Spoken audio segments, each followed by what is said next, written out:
Pierre. Si, je saute un peu sur l'occasion parce que je dois partir bientôt.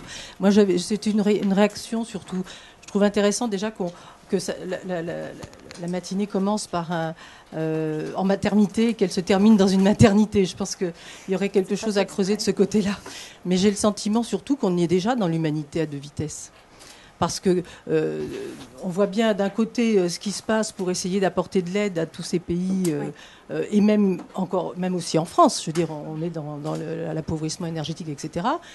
Et puis j'ai un peu le regret de dire de l'autre côté la technologie poussée à l'extrême pour essayer de sécuriser au maximum des gens qui ne savent plus vivre sans un double, alors que ce soit un double virtuel, mais sans ce lien. Moi, ça me pose un peu le problème de l'aptitude à la solitude, parce qu'il y en a qui, enfin, j'ai envie de dire que plus franchement, qui crèvent tout seuls. Et puis il y en a d'autres pour lesquels on met en place des choses, mais qui... Alors, pour moi, le modèle de ce que vous avez décrit de nanotechnologie, c'est exactement ça. Est-ce que c'est si utile que ça de faire en sorte que je comprends, je suis psy de formation, le lien mère-enfant, je suis d'accord avec vous, mais est-ce que c'est pas démesuré par rapport à tout ce qu'on aurait déjà comme travail à faire pour faire en sorte qu'au moins ceux du bas, ceux qui n'ont même pas accès à la possibilité de pouvoir garder leur enfant vivant au-delà d'un mois, j'ai envie de dire tout bêtement. C'est pour ça. Oui. Alors il y a ce problème-là. Et la deuxième chose que je voulais dire, c'est où est le politique dans tout ça ? Enfin, j'ai envie de dire, c'est comme l'économie qui a emballé la planète. Maintenant, les scientifiques emballent la planète. Mais les représentants des citoyens, quand on dit qu'il faut qu'ils participent, c'est les politiques. Alors, je suis également élue dans une ville et on se pose vraiment la question de plus en plus, avec la réforme territoriale qui arrive, les élus et les politiques, ils sont de plus en plus confrontés à des champs qui demandent une expertise telle qu'il faut être plus que généraliste pour comprendre et pouvoir prendre les bonnes décisions. Et en même temps, s'ils se professionnalisent trop, s'ils deviennent des experts, ils ne peuvent plus relayer le discours du citoyen parce qu'il faut qu'ils gardent aussi le contact pour l'expliquer aux citoyens. Alors moi, je pense aussi que ça pose le problème de l'éducation des citoyens. Alors, tout le monde participe de plus en plus de l'éducation. Vous participez de l'éducation à la santé, vous participez plein de choses. Mais en amont, on est dans des sociétés. Même Attali nous dit que l'éducation, c'est la priorité, des priorités, le primaire. Qu'est-ce qu'on voit des sociétés qui coupent drastiquement les moyens à tout ce qui est système scolaire. Donc c'est pas possible, des choses comme ça. On marche sur la tête. Voilà, excusez-moi, c'était ma réaction. On va avoir Bernadette et... Peut-être c'est mieux de prendre toutes les questions. Ou enfin, puisque madame doit partir, on peut... Je pense qu'on ne peut pas ne pas partager ce que vous dites, en fait. Hein. Et puis peut-être, alors, c'est vrai que cet exemple de la fin, je l'avais mis, et je l'ai expliqué un petit peu comme un je dirais pas un clin d'œil, parce que ce n'en est pas du tout un, mais c'est vrai qu'il est très spécifique. Et je dirais que je ne peux que vous rejoindre, parce que la création de liens, elle démarre par les personnes isolées, etc. Et donc, oui, ça passe par une réflexion globale avec les acteurs politiques. Et je dirais qu'en tant qu'entreprise technologique, on est un maillon de la chaîne. On doit veiller à ce que notre innovation apporte. Effectivement, on ne doit pas être l'innovation pour le plaisir de l'innovation. Donc, je pense que c'est un constat qui ne peut être que partagé. Voilà.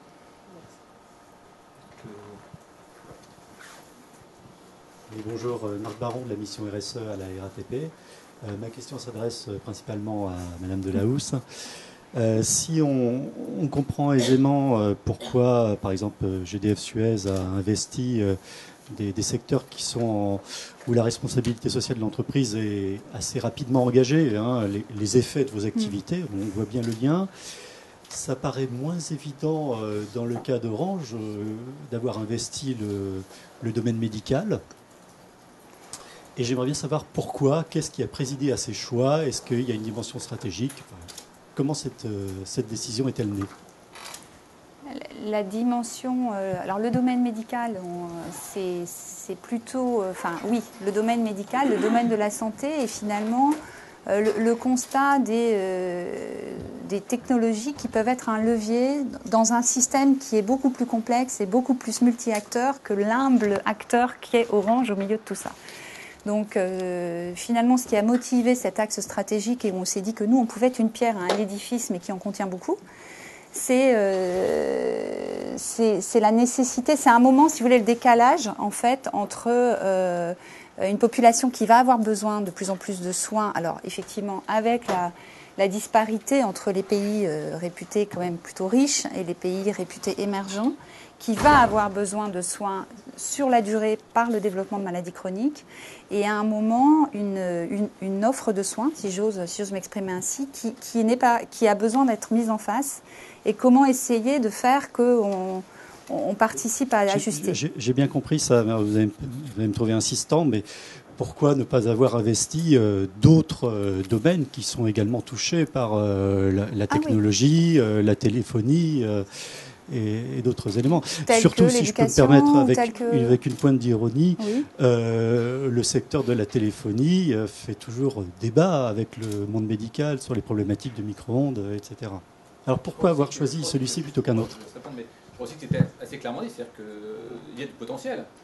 C'est-à-dire qu'un quart de la population a plus de 60 ans, que dans le monde, la question de la santé est globalisée, que ce soit du Japon aux États-Unis, et que cette question-là est fondamentale. Et je crois qu'il y a une opportunité business derrière ça. Je crois qu'il ne faut pas se cacher derrière ça. C'est-à-dire que quand on parle de responsabilité, une innovation responsabilité de performance, on est là aussi. Oui. Probablement qu'il ne serait pas allé nulle part. On peut se poser la question, mais Bernard Saincy disait clairement, on a quelque chose qui est business as usual ici, on fait quelque chose en plus également à côté, mais on n'évacue pas la première. Je partage ce que vous dites. C'est clair. Monsieur Saincy. Mais moi, je voudrais juste rajouter quelque chose. C'est sur les acteurs. Je ne suis pas sociologue, mais en gros, les acteurs ont besoin de légitimité. Or, quand on regarde la situation qui est celle de l'entreprise aujourd'hui, alors que en France, au moins 88% des Français en âge de travailler sont salariés d'une entreprise, on a une légitimité qui est extrêmement contestée. Et dans le monde qui vient, pour prendre une formule un peu large, la légitimité de l'entreprise à opérer son business, elle n'est pas gagnée. Il faudra qu'elle soit justement gagnée et construite parce qu'on répond aux attentes et parce qu'on co-construit avec les clients potentiels. Et à mon avis, je vais être un petit peu loin et j'engage que moi, mais je pense que c'est ça qui est en train de se passer. C'est-à-dire que la crise n'a pas remis en cause la nécessité de l'entreprise, parce qu'il faut bien travailler quelque part, il faut bien produire les biens quelque part, mais sa légitimité à intervenir sur tel ou tel domaine d'activité est contestée. Et c'est ça qu'il faut reconstruire. C'est un processus finalement de réinsertion ou de réenchantement, si on peut dire, enfin, encore que le terme, j'aime moyen, mais enfin, de réinsertion de l'entreprise dans les débats publics. Ce n'est pas une substitution comme on a pu croire pendant un temps dans un récit qui aurait pu être considéré comme un grand récit libéral où l'entreprise était maître du monde.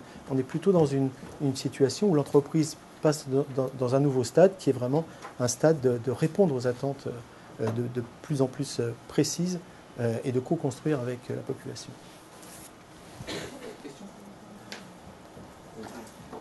Hervé Petit-Camien, le consultant. Je suis extrêmement gêné par les problèmes que Madame a soulevés tout à l'heure. J'essaie de faire court. Il y a 40 ans, il y avait déjà les problèmes de l'eau et de l'assainissement en Afrique noire. Donc j'ai le sentiment que malgré tous les projets dont on parle, on est toujours au même endroit, c'est-à-dire on cite les derniers exemples des efforts que Gaz de France Suez est en train de faire en Afrique. Et je trouve que ça n'a pas beaucoup changé, que l'écart entre le nord et le sud ne s'est pas comblé, bien au contraire. Et une petite histoire personnelle, il y a 40 ans, je me suis perdu en brousse en Afrique noire. Et je suis arrivé au milieu d'un petit village. Il y a un petit gamin qui était là, qui s'est sauvé, il a eu peur, ça devait être la première fois qu'il voyait un blanc arriver chez lui. Et étant perdu, j'ai un monsieur qui est un peu très petit, qui est en train de plumer un poulet pour son repas de midi, et qui a su avec des gestes m'expliquer comment faire pour m'en sortir. Il n'y avait pas de GPS à l'époque. La question que je porte toujours avec moi depuis 40 ans, c'est de savoir si le fait de lui amener l'électricité et l'eau lui apportait du bonheur ou au contraire lui apportait des soucis. Et donc de quel droit, quelque part, au plan éthique, pense-t-on que notre modèle est forcément le meilleur par rapport à celui qui lui permet de vivre depuis des générations. Donc on a un débat philosophique. Je ne suis pas un philosophe, mais il y a des gens plus malins que moi qui ont dû parler de ça. Depuis très très très longtemps, vous avez cité quelques exemples d'écrivains. Donc, et l'ingénieur que je suis, de l'autre côté, se pose la question, on vient d'investir des milliards pour un énorme cyclotron européen qui a démarré, ça a mis 10 ans à se faire. On va travailler sur la recherche de particules qu'on ne connaît pas encore aujourd'hui. Et donc la question derrière ce commentaire, c'est recherche appliquée ou recherche fondamentale. Le discours que vous faites quant à la recherche appliquée, je le comprends bien, mais faut-il se priver de la recherche fondamentale dont on ne sait jamais le résultat qu'elle va apporter? Et si je veux citer l'exemple que tout le monde connaît, on a l'énergie nucléaire civile et l'énergie nucléaire militaire.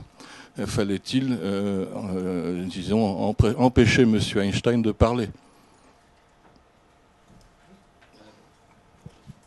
Oui, je dirais que ce qui caractérise les programmes nano ou le programme biologie de synthèse qui va être lancé prochainement par le gouvernement français, c'est que ce sont des programmes qui sont présentés avec de grandes promesses d'application pratique à l'appui. Mais c'est souvent des promesses purement rhétoriques. Je veux dire que quand on va écouter les chercheurs qui développent ces programmes, eux, ils disent, nous, on fait de la science comme toujours, et on fait de la recherche fondamentale. Simplement, puisqu'ils disent qu'il y a de l'argent là, on va raconter, par exemple, et ils le disent avec un certain cynisme, moi j'appelle ça du nano-cynisme, on va raconter qu'on va faire des filtres pour l'eau potable en Afrique, mais en réalité, ce qui nous intéresse, c'est de faire notre étude sur les, je sais pas quoi, sur tel ou tel matériau. Donc, ce jeu de jouer au plus malin est quelque chose qui caractérise ce que j'appelle les technosciences aujourd'hui, c'est-à-dire qu'il y a une économie de la promesse qui ne leurre personne. Personne n'est dupe, sauf les consommateurs quelquefois. Et je pense qu'il est très très important d'alerter les consommateurs sur ces espèces de poudre aux yeux que vous appelez strass et dentelle, je ne sais pas quoi, et d'avoir un peu de recul par rapport à ça. C'est très très important. La construction des besoins sociaux, ce sont les promoteurs des nouvelles technologies qui le font.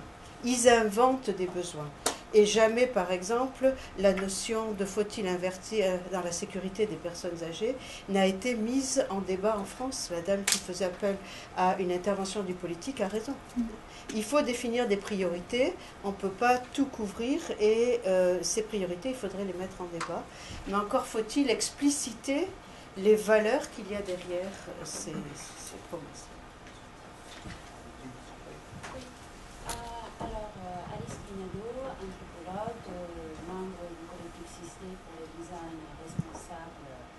Et durable, et aussi responsable du département du design management de la Parsons Sparrow School of Art and Design. Alors je voulais rebondir sur ce qu'avait dit Madame par rapport à aller vers le public, les usagers. Et quand je vois les présentations qui sont très impressionnantes d'ailleurs avec des produits et des services très intéressants et très valables, en même temps je me pose la question des usagers. Vous parlez des co-créations, mais vous parlez des co-créations avec les clients. Jusqu'à quel point vous avez fait de la co-création avec les usagers, de vrais gens, qui sont, parce que moi, dans mes recherches, je trouve souvent, quand je fais des recherches avec des clients, justement de business, que les usagers, ils veulent de l'humain avant tout. Donc les technologies, c'est très bien, mais ils veulent un être humain devant. Et est-ce que vous avez fait des études qualitatives, mais vraiment d'envergure, auprès des usagers eux-mêmes? Moi je peux répondre parce que c'est vrai que c'est peut-être la cartographie que j'ai utilisée, mais quand je parlais d'expérimentation, ce qu'on essaye de regarder sur le développement de la télémédecine et comment ça peut participer au fait que le patient se sente mieux dans sa maladie et un lien plus continu avec toute l'équipe qui le suit, on met bien sûr le patient au centre dans tout ça. Mais avant de développer la technologie? Oui, parce qu'en fait, là, à ce stade, on est... Alors, bien sûr, on avance aussi en marchant, c'est-à-dire qu'on n'est pas nécessairement sur des logiques où on va développer une offre et la mettre sur le marché. Quand je parle d'expérimentation, on est plus dans ce que je citais sur l'insuffisance rénale ou le diabète. on va travailler avec une équipe médicale et 40, 50, 60 patients. On va se dire que la technologie, elle sait faire un certain nombre de choses. On va essayer de réfléchir à un protocole, un type d'appareil chez le patient. Et puis, on va étudier a posteriori la façon dont les gens l'ont vécu, mais des deux côtés, le patient et le médecin. Donc, c'est un mode d'innovation par lequel, je pense, plus largement d'ailleurs, enfin, il me semble qu'on a intérêt, et je ne parle pas nécessairement au nom d'Orange, mais il me semble que c'est intéressant de se dire que quand les technologies sont au service des usages, il faut déjà les tester dans des expérimentations un petit peu d'usage, où il n'y a pas d'équation financière qui rentre dans l'analyse au départ, et on teste vraiment l'appropriation ou non. Parce que parfois, on peut aussi avoir des fausses bonnes idées. Voilà. Mais moi, ce que je voulais dire, c'était en amont. Avant, dans les processus de développement des technologies, depuis le début, d'intégrer les usagers. Oui, mais dans les biens essentiels, l'eau, l'énergie, l'assainissement, on cité d'autres, il n'y a pas une très grande différence conceptuelle entre ce qu'est un usager et un client. Quand on amène l'électricité ou l'eau, on l'amène à tout le monde, en fait, grosso modo. Oui. Je me pose la question, pour l'électricité, il y a peut-être effectivement un marché ouvert. Quand vous achetez de la collecte de déchets ou de l'eau, vous n'avez pas le choix, en France en particulier. C'est ce que je suis en train de dire. C'est justement ce que je suis en train de dire. C'est qu'il n'y a pas vraiment... usager et absolument pas client. Alors, faire une vraie différence. Moi, je suis honnêtement... Enfin, c'est un débat qui est intéressant d'ailleurs. Mais ce que je veux dire par là, c'est que quand on amène un service essentiel, de toute façon, on l'amène pour tout le monde. Déjà, premièrement. Quand j'amène l'électricité dans un village, quand le groupe amène l'électricité dans un village, on le fait avec la communauté avant. C'est-à-dire qu'une fois qu'on alimente toute la communauté. Et c'est justement une des changements par rapport à avant. C'est-à-dire qu'avant, on avait une démarche qui était une démarche de bâtisseur, entre guillemets. D'ailleurs, souvent les énergéticiens s'appelaient les bâtisseurs, en fait. C'était des ingénieurs qui produisaient un certain nombre de matériel tout à fait intéressant, etc. Et on l'amenait, on le collait sur une situation sociale qui était considérée à chaque fois de la même façon. C'était les années 60, le développement de l'électricité en Europe, c'est à peu près ça, en gros. Mais même si je vais un petit peu vite sans doute, mais en gros c'est ça. Aujourd'hui, la question c'est justement de débattre avec la communauté pour trouver d'abord la technique qui est la plus adaptée. Dans les exemples que je vous ai donnés, il y a des endroits où on a trouvé que c'était le cocoa fuel, dans d'autres c'était l'huile de jatropha, dans d'autres il fallait du solaire. Et j'ai même une anecdote qui va aller dans votre sens, c'est qu'au Vietnam, dans le prototype qu'on a fait, on a fait donc un solaire centralisé pour à peu près 1000 personnes, avec un mini réseau pour alimenter justement tout le monde. Tout le monde étant usager, puisque tout le monde recevant l'électricité, mais aussi client, puisqu'il y a une participation certes extrêmement faible, mais il y a une petite participation parce qu'il n'y a pas de produit gratuit, donc il y a simplement une petite participation des gens. Mais quand on a construit ce système centralisé, on a quand même découvert qu'il y avait 2-3 panneaux solaires qui étaient sur des habitations, qui sont des habitations en bois sur pilotis, qui avaient été là parce que des gens étaient venus passer un ou deux panneaux solaires. Mais ce que nous a dit le maire du village, par exemple, c'est qu'en fait, oui, il y en a 2, mais ça a marché 2 mois parce qu'il n'y avait pas d'appropriation par la communauté, il n'y avait pas de système de formation. Notamment, ce que nous, on fait dans les projets, c'est qu'on s'appuie souvent sur des associations de femmes, d'ailleurs, et sous forme de dons, on finance de la pédagogie, de l'éducation à la réparation à l'entretien des panneaux solaires, par exemple, quand c'est du panneau solaire, ou les éoliennes de la même façon. Donc en fait, on a des projets qui sont globaux. Ce n'est pas un projet technique qui vient se plaquer. C'est un projet qui est à la fois technique, parce qu'il y a des avancées techniques qui nous permettent de faire des choses un peu différemment. Je parlais des LED tout à l'heure, notamment, qui changent un peu la problématique. Mais ça n'enlève pas la question d'abord du débat avec la communauté, de l'appropriation par la communauté de la question scientifique, de l'outil scientifique qu'on lui donnait. D'ailleurs, on pourrait extrapoler sur la question de la science en général. Là, je voudrais parler comme ancien président de l'association Sciences, Technologies et Société. C'est justement une des questions essentielles. Ce n'est pas de ralentir la science, mais c'est que les enjeux de la science fassent l'objet d'un débat public, d'un débat citoyen, et puis d'une éducation, on en parlait tout à l'heure, d'une éducation populaire, parce que sinon on aurait un régime d'élite qui comprend ce qu'est la science et une grande population qui serait écartée de tout processus décisionnel. Donc on est un peu dans des situations où l'entreprise s'adapte maintenant aujourd'hui à ces nouveaux enjeux. Et on disait tout à l'heure que pour l'instant pour nous c'est quelque chose qui est à côté du business as usual. Mais la réflexion du groupe GDF-SUEZ et d'autres d'ailleurs, c'est de dire finalement il y a bien un moment où cette innovation sociétale, c'est un peu ce qu'on fait quand on passe, nous, de l'innovation vers les branches, ça va rapprocher et transformer les business models. C'est encore une vue de l'esprit, une vue de l'esprit. C'est pour l'instant en gestation, je ne sais pas ce que ça va donner, mais il y a aussi derrière ça de voir comment le business as usual peut améliorer les questions de social business et comment le social business renforme ou modifie la façon d'intervenir pour faire un barrage, je le disais tout à l'heure, etc. Donc, merci. Une toute dernière question, allez, tout rapidement, après on conclut. Allez-y, posez votre question et après, Alors, rapidement, Michel Daigné du Centre francilien de l'innovation, qui est l'agence régionale de soutien à l'innovation. Donc rapidement, la question en fait porte et rejoint celle de Madame sur les outils et le processus d'innovation. Est-ce que vous avez décliné et intégré des outils qui permettraient d'innover responsable? Quels seraient-ils? Est-ce que c'est de l'analyse de cycle de vie? Est-ce que ça plutôt trait au management ou à l'analyse des parties prenantes? Et puis la question qui est sous-jacente également, c'est le problème de l'évaluation. Donc, qu'est-ce qui est globalement positif pour la société ou pour l'environnement? Est-ce que vous avez derrière, à travers ces outils, des critères définis qui permettraient d'évaluer, de dire et de trier finalement les projets? Par exemple, pour GDF qui investit dans des projets, quels seraient ceux qui seraient les plus qui auraient la plus forte plus-value sociétale? Voilà. Merci, on va prendre les questions tout de suite. Bonjour et merci beaucoup pour cette intervention. Je m'appelle Leila Obala, j'accompagne des entrepreneurs sociaux dans la création et le développement de leurs projets et je m'intéresse tout particulièrement à leur collaboration avec les grandes entreprises dans les projets basés sur les pyramides notamment. Il y en a beaucoup, que ce soit pour l'électrification ou pour les télécoms. Donc moi j'ai deux questions. Vous avez cité les entrepreneurs sociaux, vous avez parlé, vous travaillez avec eux, mais vous ne les avez pas cités dans vos exemples. Donc je voulais savoir s'il y avait un exemple particulier, comment vous travaillez avec eux, notamment dans toutes ces thématiques d'open collaboration que vous avez également citées.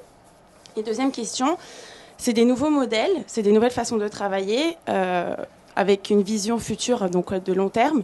Est-ce que ça crée aussi des nouveaux métiers et une nouvelle organisation au sein de l'entreprise? Et du coup, dans vos organisations respectives, comment aujourd'hui ça se note? Est-ce que vous avez senti de nouveaux métiers? Vous avez des nouveaux besoins dans vos recrutements? Est-ce que vous avez changé l'organisation interne pour répondre à ces besoins d'innovation responsable?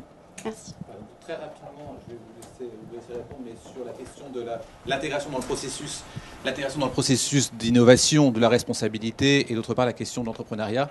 Un ou deux exemples, et vraiment très rapidement, parce que nous devons libérer dans l'entrepreneuriat, nous on travaille... Alors, d'abord les projets, il y a plusieurs sources d'arrivée des projets. C'est des entrepreneurs sociaux qui nous proposent des projets, voire des entrepreneurs sociaux qui sont structurés dans des réseaux, par exemple le réseau Ashoka.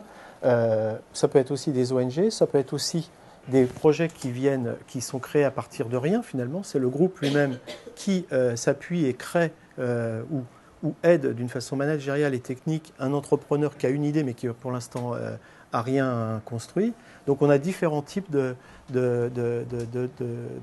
sourcing. Par contre, ce que l'on choisit très clairement, c'est des projets qui sont innovants, des projets qui sont portés localement, parce que l'idée de faire venir, vous voyez, je vais une caricature, mais prendre un 747 en première classe pour un directeur responsabilité sociale et arriver au Vietnam pour voir un problème technique d'un village de 1000 personnes sur l'électrification rurale, c'est un sacré coût. Donc ça n'a pas de sens économique. Donc il faut s'appuyer sur des gens qui localement sont là et qu'on peut aider. Alors nous, on a fait un élément, quelque chose de particulier, c'est qu'on est en train de créer un centre de formation à l'entrepreneuriat social dans le domaine de l'accès aux biens essentiels qui sera justement basé à Casablanca, puisqu'on a sur place un grand projet que je vous ai présenté tout à l'heure.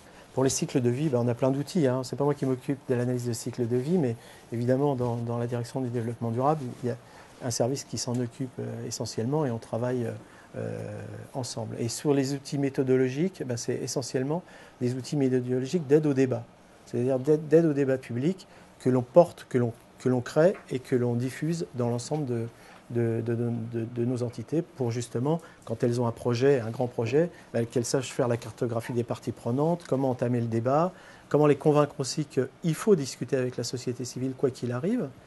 Ça progresse, hein, je veux dire, il y a quand même quelques raisons d'être optimiste, mais il reste encore beaucoup de boulot. Oui, peut-être sur les cycles, en fait, pareil, moi aujourd'hui j'illustrais une partie de l'activité d'Orange, donc ça m'est délicat de répondre sur l'ensemble. Je peux, donc, dans la santé, sur un certain nombre d'innovations au service des usages, je veux dire, donc on a toujours un cycle qui est un peu celui qu'évoquait, dont on parlait avec Madame, qui est d'abord effectivement se dire, a priori là on sent qu'en fait les nouvelles technologies pourraient apporter un plus dans une problématique, partir sur une logique d'expérimentation d'usage avec des patients, des médecins, donc, enfin des acteurs, en l'occurrence ce sont ceux-là, faire un bilan avec eux, et puis se dire après, bon, en fonction du bilan, comment on s'y prend, et y a-t-il des problématiques telles que aussi celles qu'on a évoquées en introduction. À un moment aussi, y a-t-il une vraie logique globale autour de ça, au-delà d'une expérimentation sur le petit. Et puis ensuite, je dirais peut-être aussi plus largement dans les activités d'Orange, des questions comme tout ce qui est Green IT, ce sont des chantiers entiers pour nous. Là, par exemple aussi, tout ce qu'on va appeler la téléprésence, comme monsieur dit, prendre un 747 ou avoir la moitié d'un état-major d'une grosse société entre deux avions. On a, je dirais, au-delà de l'aspect bien sûr économique, d'un portfolio d'offres qui nous concerne, il y a aussi quand même cette volonté de dire des usages tels que la téléprésence ou la vidéoconférence ou les conférences téléphoniques intelligentes, etc. Ça peut éviter à beaucoup de gens de se déplacer et c'est un bilan positif. Voilà, donc après, on est qui on est, on intervient sur une petite partie d'un puzzle, mais oui, on a un certain nombre de grands chantiers de ce type-là. Pour conclure, je voudrais bien adresser les mots de la fin. Est-ce que vous êtes optimiste ou pessimiste? À un moment donné, vous avez effectivement fait cette balance-là en disant qu'il y a des choses positives, des choses négatives. Oui, je pense que cette mise en place de processus sociaux et de prise en compte de la dimension sociétale est quelque chose qui, il ne faut pas se le cacher, retarde l'innovation. Et parce que c'est un processus de négociation qui peut prendre du temps. Et c'est difficilement compatible avec une économie où la compétition est le maître mot. Donc il y a des conflits de valeurs et il faut en être conscient. Merci beaucoup. Merci.